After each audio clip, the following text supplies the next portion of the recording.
Hey guys, welcome back. We're here on another Monday video, and we're excited about these regular videos now. It's been fun just recording them. This week was a little bit less exciting than we expected for the fishing, but we did a couple days before the beginning of this week. I just wanted to stay true to our timeline so that we're actually recording a video that falls in this week.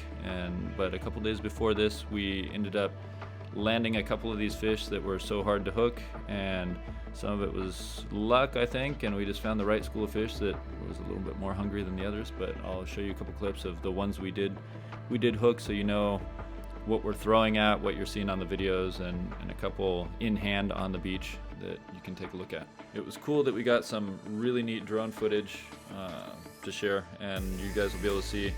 And I think this week's video will discuss a little bit about what was going on in the drone footage, what we were seeing there, and how we can learn from that, and what I was thinking when we were seeing all that.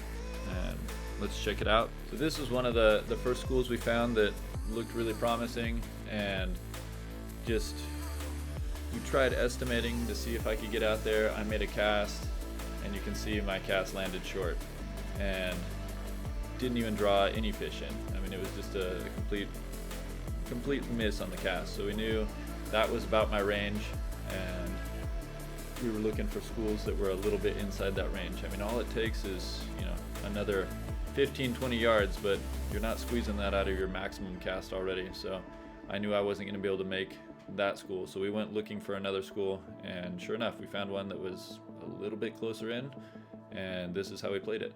So as you can see here, this is a school that was just outside of range, and I got a cast that was decent. I got ahead of them, and then I was coming in, and only a couple fish from the front of the school ended up seeing that cast. None of them were super aggressive, and what this did was it pulled that school in the direction that we wanted them. So I knew right away, next cast, that school was going to be within range.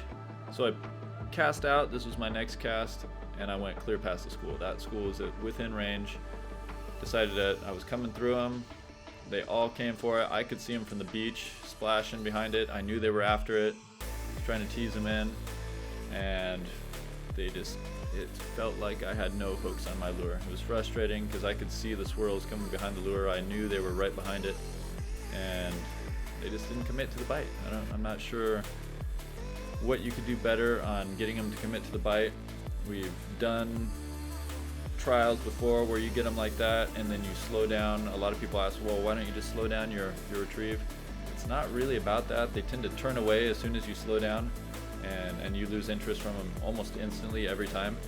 And these guys, if they wanted to, could go about 4 times as fast as I'm reeling here in the video.